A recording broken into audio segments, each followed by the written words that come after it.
Hello दोस्तों, आप सभी का स्वागत है मेरे चैनल SVS जीके हब पर। तो आज की वीडियो में हम लोग आरआरबी, एनटीपीसी के और ग्रुप डी के लिए कुछ इंपॉर्टेंट रीजनिंग के क्वेश्चन पढ़ेंगे।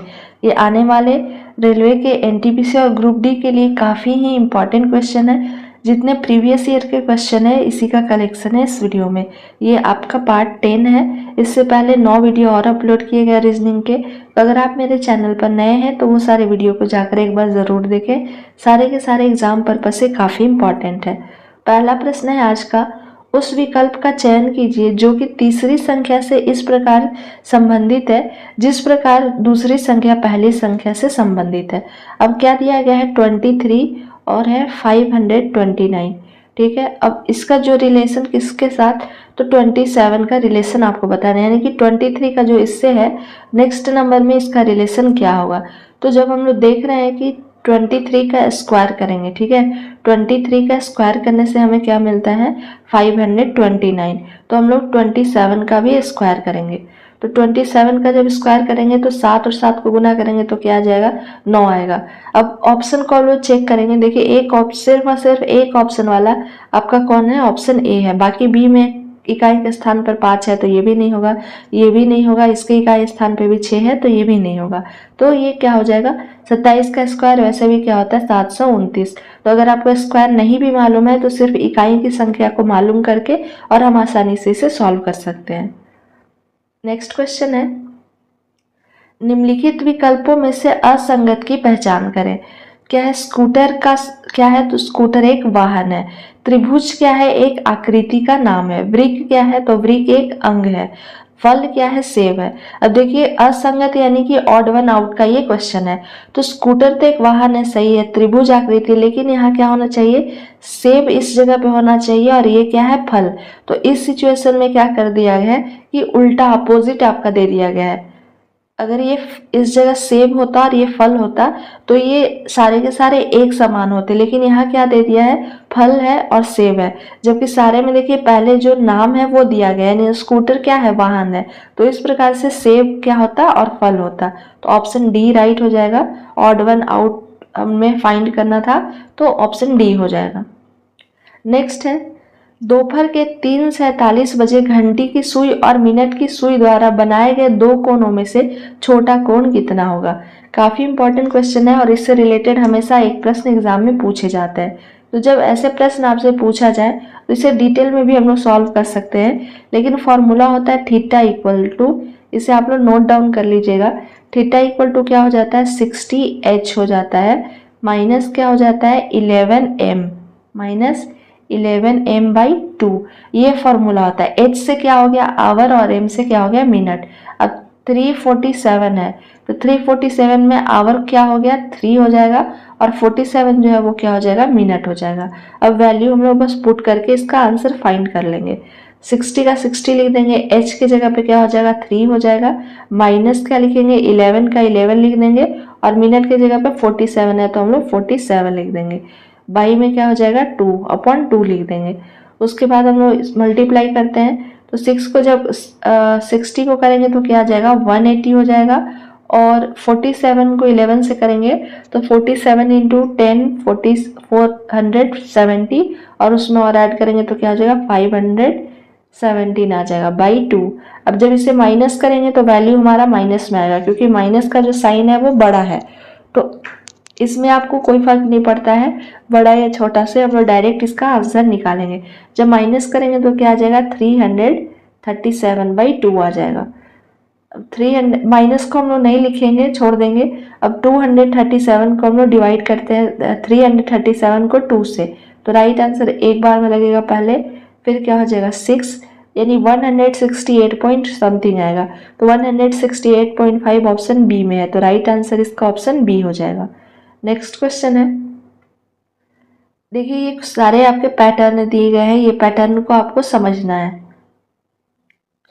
ये पैटर्न को समझकर आंसर बताना है। कह रहा है कि नीचे के विकल्प चित्रों में ऊपर के क्वेश्चन मार्क के लिए उपयुक्त होगा, यानी कि इस जगह पे पूछ रहा है कि क्या होगा। ये भी 2018 में पूछे गए हैं और एसएससी के एग्जाम में भी ये क्वेश्चन पूछे गए थे। तो सबसे पहले देखिए कि इसमें जो बनाया गया है तो सबसे पहले प्लस का साइन है, ठीक है, प्लस के साइन को फिर ऐसे और ऐसे किया है, तो सारे को हटाकर क्या कर दिया है, सिर्फ जो मेन है उसे रखा है, यानी कि प्लस है तो प्लस को रखा है। उसके नेक्स्ट में क्या कर दिया है कि डॉट है इसके चारों ओर, बाहर में डॉट दे दिया है। फिर इसके पैटर्न को भी समझिए, तो मेन इसका क्या है, ये इस टाइप का फिगर है और आपका ऐसे राउंड का बना हुआ था, तो राउंड को हटा कर क्या वो मेन जो है उसको रखा है और उसके बाद बाहर से डॉट डॉट रख दिया है। तो इसमें भी हम लोग क्या करेंगे, देखिए ये पैटर्न जो है, ये सारे के पैटर्न जो है वो सेम, दूसरा और तीसरा सेम है, बस क्या कर दिया गया है कि बाहर बाहर डॉट है। तो सेकेंड वाला में देखिए फिगर कैसे ऐसा फिगर बन रहा है, सेकेंड वाले का फिगर ऐसा है, उसके बाद इसके बाहर में डॉट हो जाएंगे, यानी कि 1 डॉट 2 डॉट 3 डॉट 4 डॉट ऐसा बनेगा। ऐसा ऑप्शन ए में देखिए अंदर डॉट है तो ये भी नहीं होगा। बाकी बचा ऑप्शन बी, तो बी में देखिए ऐसे सारे के सारे दिए गए। सी में 2 डॉट है तो ये होगा नहीं, डी में भी 2 डॉट है तो ये होगा नहीं, क्योंकि सारे में डॉट जो है वो सेम दिया गया, 4 इसमें भी है 4 इसमें भी है, तो 4 डॉट इसमें भी होंगे। तो फिगर कुछ इस तरीके से बनेगा, ऑप्शन बी राइट हो जाएगा। ऑप्शन बी किस में दिया गया है, सी में है, तो इसका राइट आंसर ऑप्शन सी हो जाएगा। और इससे देखेंगे तो बी हो जाएगा, बी इसका करेक्ट होगा। नेक्स्ट क्वेश्चन है, किसी सांकेतिक भाषा में एक्शन को 527491 लिखा है और ऑक्टेन को 759213 लिखा जाता है, तो उसी भाषा में ई कैसे लिखेंगे। अब सबसे पहले देखिए कि इसमें हम लोग रिलेशन को फाइंड करेंगे, तो ए का 5 से कोई रिलेशन हमें समझ में नहीं आ रहा है, एक्शन का भी कुछ समझ में नहीं आ रहा है, तो सबसे पहले हम लोग लिख लेते हैं ACTION। इसे क्या है, 5 लिखा गया है, 2 है, 7 है, 4 है, 9 है और 1 है। अब इसी प्रकार से क्या ऑक्टेन को, तो OCTANE, ऑक्टेन को क्या लिखा है, तो 7 है, 5 है, 9 है, 2 है, 1 है, 3 है।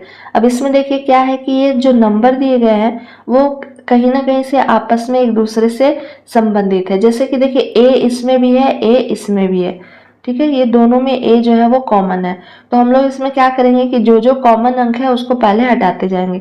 अब ए के लिए कोई फिक्स नहीं है कि 5 ही होगा, ए के लिए ये भी कोई फिक्स नहीं है कि 7 है, लेकिन जो जो नंबर दिखते जाते हैं उसे हम लोग हटाते जाएंगे।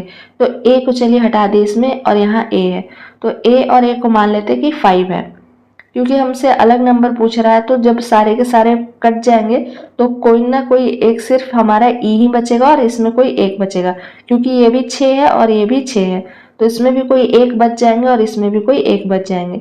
अब नेक्स्ट है सी। सी देखिए इसमें भी कॉमन है और इसमें भी कॉमन है, तो नेक्स्ट कॉमन नंबर मान लेते हैं 7, तो 7 और 7 को हटा दिए हम लोग। फिर है टी, तो टी इसमें भी है, टी इसमें भी है। नेक्स्ट कॉमन नंबर क्या है 9, तो 9 इसमें भी है और 9 इसमें भी है। अब क्या बचा आई, तो आई देखिए इसमें नहीं है और इसमें भी नहीं है। ओ है, तो ओ इसमें से हटा दिए, इसमें से भी हटा दिए। अब 2 जो है वो कॉमन है, देखिए इसमें भी है और इसमें भी है।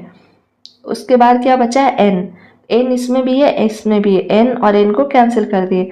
अब नेक्स्ट नंबर मेरा क्या बच रहा है, 1 इसमें भी है और 1 इसमें भी है। अब देखिए ऊपर वाले में सिर्फ और सिर्फ क्या बचा है, तो आई बचा है, तो जब आई का हमसे पूछेगा और नंबर क्या बच रहा है, तो 4 बच रहा है, आई का कूट क्या हो जाएगा 4 हो जाएगा, क्योंकि सिर्फ इसमें अल्फाबेट का आई बचा है और नंबर का 4 बचा है, तो आई इक्वल टू 4 हो जाएगा। और इसमें ई है, तो ई इक्वल टू कौन सा अल्फाबेट का कौन सा लेटर बचा है, ई, और ई के लिए सिर्फ और सिर्फ इसमें नंबर कौन बचा है हमारा 3।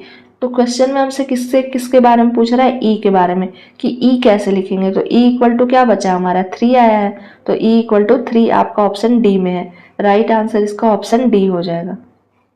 नेक्स्ट देखते हैं, 6 मित्र एक सीधी रेखा में बैठे हैं, ई दाएं से चौथे स्थान पे है, तो सबसे पहले हम लोग ऐसे सीधी रेखा मान लेते हैं, ठीक है। अब कह रहा है कि ई दाएं से चौथे स्थान पे, जैसे जैसे बोलता जाएगा हम लोग बस उसे सेम पैटर्न पे लिखते जाएंगे, उसको बैठाते जाएंगे।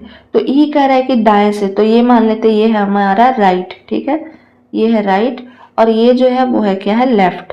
तो क्या कर रहा है कि दाएं से चौथे है, यानी कि इससे पहले 3 और यहाँ है, 1 2 3 4, दाएं से चौथे पे है, तो यानी कि इस जगह पे कौन है हमारा ई है, ई को लिख दिए। अब क्या कह रहा है कि ई जो है किसके बीच है, बी और डी के बीच में है, तो ई जो है मान लेते हैं कि यहाँ डी है और यहाँ बी है। अब देखिए यहाँ एक कंफ्यूजन है कि डी यहाँ भी हो सकता है और बी यहाँ भी हो सकता है, तो ये आगे हम लोगों का क्लियर होगा कि सही हम लोग बैठाए हैं कि नहीं। कोई ज़रूरी नहीं कि इस जगह पे ही बी हो, ये डी यहाँ भी हो सकता है, लेकिन लिख दिए तो बी और डी के बीच में ई आ गया। अब कह रहा है कि ए बी के बगल में है, तो ए बी के बगल में है तो ए मान लेते हैं कि यहाँ है, तो इसके बगल में हो जाएगा, ए बी के बगल में हो गया। अब कह रहा है कि डी सी के बगल में है, डी किसके बगल में है, सी के, तो सी कहाँ आ जाएगा, इस जगह पे आ जाएगा। डी ई और डी सी के बगल में है, तो डी सी के बगल में कर दिए हम लोग। डी ई और सी, डी जो है ई और सी के बीच में है, तो डी देखिए डी यहाँ है, ये ई के भी बीच में है और सी के भी बीच में है। अब क्या कर रहा है, एफ जो है वो सी के बगल में, यानी कि सी यहाँ है तो इसके बगल में है, तो क्या हो जाएगा, एफ इस जगह पे हो जाएगा। एफ और डी के बीच में कौन बैठा है पूछ रहा है आपसे, तो एफ और डी के बीच में कौन बैठा है, सी बैठा है, तो इसका राइट आंसर क्या हो जाएगा, सी, क्योंकि एफ और डी के बीच में ही पूछ रहा है, तो इसका तो आपका फिक्स है कि इसी जगह पे है, तो एफ और डी के बीच में कौन है, सी, ऑप्शन सी राइट हो जाएगा। नेक्स्ट देखते हैं, अक्षरों के उस संयोजन का चयन कीजिए जिससे दी गई श्रृंखला के रिक्त स्थानों में क्रमिक रूप से रखने पर श्रृंखला पूर्ण हो जाएगी। ये भी काफ़ी इंपॉर्टेंट क्वेश्चन है, इससे हमेशा ही क्वेश्चन आते हैं, तो आप जितना ज़्यादा प्रैक्टिस करिएगा आपको उतना ज़्यादा एक्सपीरियंस मिलेगा। तो चलिए सॉल्व करते हैं। सबसे पहले देखिए यहाँ क्या, सी ई बी, हम लोग सेट लगाते हैं, सी ई बी है, सी ई बी है। अब देखिए क्या, इस जगह पे हम लोग लिख लेते हैं, थोड़ा क्लियर हो जाएगा। ए है, ब्लैंक है, क्या दिया गया है, बी और डी है, ठीक है। उसके बाद ब्लैंक है, क्या दिया गया है, सी ई बी है। उसके बाद फिर से ब्लैंक है, सी ई बी है और फिर से ब्लैंक है। तो अब देखिए इससे पता चलता है कि सी ई बी तो है, यहाँ भी है, यहाँ भी है। अब बी के पहले जो है, डी के पहले बी है, ठीक है, डी के पहले बी है, तो इस जगह पे हम लोग डी लिख सकते हैं, इस जगह पे हम लोग डी को लिख सकते हैं। कैसे लिख सकते हैं, क्योंकि देखिए यहाँ क्या दिया गया है कि बी और डी साथ में है, तो इस जगह से बी और डी क्या हो गया, साथ में हो गया, बी डी को हम लोग क्या कर दिए, साथ में कर दिए। अब यहाँ देखिए क्या बन रहा है, सी ई बी डी, तो ये भी बचा एक हमारा, सी ई बी डी हो जाएगा, यहाँ सी ई बी डी लिख दिया हम लोग, ठीक है। तो सी बी क्या बन रहा है, सी ई बी डी, सी यहाँ क्या हो जाएगा, सी और ई हो जाएगा। तो देखिए क्या बन रहा है, ए सी ई बी डी, फिर यहाँ हम लोग ए को कर देते हैं, ए सी ई बी डी बन गया, फिर क्या बन रहा है, यहाँ ए कर देंगे तो ए सी ई बी डी, यानी कि 5-5 का बन रहा है, और 5-5 का जब हम लोग बना रहे हैं तो क्या बन रहा है, ए सी ई बी डी ये भी हो गया पूरा, ए सी ई बी डी ये भी पूरा हो गया, और ए सी ई बी डी ये भी पूरा हो गया। अब कौन कौन से लेटर को हम लोग भरे हैं, तो फर्स्ट में क्या था, और ये भी एक था D, C E A D, यानी कि यहाँ एक डी छूट रहा है, डी ए डी हो गया। अब देखते हैं कौन से ऑप्शन में है, तो सी के बाद ई ऑप्शन सिर्फ और सिर्फ ऑप्शन बी में दिया गया, सी ई ए डी, तो ऑप्शन बी इसका राइट आंसर हो जाएगा। नेक्स्ट चलिए देखते हैं, उस पद का चयन करें जो तीसरे पद से ठीक उसी तरह संबंधित है जिस प्रकार दूसरा पद पहले पद से संबंधित है। ये भी 2018 में पूछे गए प्रश्न है। तो सुई का जो संबंध टाका से है उसी प्रकार से चाकू का क्या संबंध होगा, तो ऑप्शन सुई से हम लोग क्या करते हैं, टाका लगा सकते हैं। तो ऑप्शन में हम लोग चेक करेंगे कि चाकू से क्या है, तो चाकू और ब्लेड का हमें कोई भी संबंध समझ में नहीं आ रहा है। चाकू से हम लोग क्या करते हैं, मक्खन, क्योंकि सुई से हम लोग टाका, कोई ज़रूरी नहीं कि चाकू से ही हम लोग मक्खन लगाएंगे, तो ये भी नहीं होगा। अब ये कट है, तो चाकू से कट को लगाया जा सकता है, चाकू और शार्प का कोई भी इस तरीके का संबंध हमें मालूम नहीं चला है, तो चाकू से हम लोग क्या कर सकते हैं, कट को लगा सकते हैं। तो राइट आंसर इसका क्या हो जाएगा, ऑप्शन सी कट। इस जगह पे क्या हो जाएगा, कट हो जाएगा, क्योंकि सुई का काम क्या होता है, टाका लगाना, उसी प्रकार से चाकू का काम क्या होता है, कट लगाना, तो ऑप्शन सी राइट हो जाएगा। तो ये आपके कुछ इंपॉर्टेंट रीजनिंग के क्वेश्चन थे। आई होप आपको ये वीडियो पसंद आया होगा। अगर मेरा वीडियो पसंद आता है तो please like share and subscribe ज़रूर करें ताकि आने वाले वीडियो का नोटिफिकेशन आपके नंबर तक आ सके। Thank you for watching my video.